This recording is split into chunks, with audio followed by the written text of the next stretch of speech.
Eh bien, Eugène Donadieu, baron de la commune de Belle, sire de Copé, eut un fils en l'été 1422 et il le prénomma Napoléon, ce qui surprit tout son monde. Mais il dit avoir reçu ce prénom au cours d'une vision. Connaissant le penchant du baron pour le fruit de la vigne et du travail des hommes, nul ne s'étonna. Ne l'avait-on pas vu, titubant d'à moitié débraillé, dans l'église de la ville? Le curé s'était alors écrié: « Reprends-toi, Donadieu, n'es-tu pas baron comme une belle ?»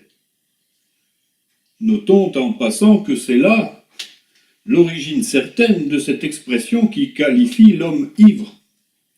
Expression devenue au fil du temps « tu es rond comme une pelle ». Mais nous divergeons. Le fils du baron grandissait en sagesse, mais son prénom le desservait auprès de ses camarades, garçons et filles. Aussi se réfugiait-il le plus souvent dans la solitude et le silence de la sacristie, où il priait de longues heures. Et il se trouva un jour que, plongé dans la prière et la méditation, il eut une vision qui le fit sursauter et le laissa abasourdi.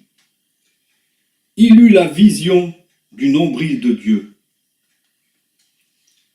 La nouvelle se répandit dans la contrée, et on ne se priva point de dire que quand les parents boivent, n'est-ce pas? Mais cela ne fit que décupler la ferveur du jeune Napoléon, et décupler ses temps de prière. Et voici qu'un soir, dans la lueur de l'unique cierge qui éclairait la sacristie, le nombril réapparut. Puis, peu à peu, autour de lui, Dieu apparut. Le jeune homme resta sans voix.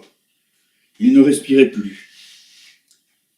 Il fit remonter lentement ses yeux du nombril vers le visage de Dieu.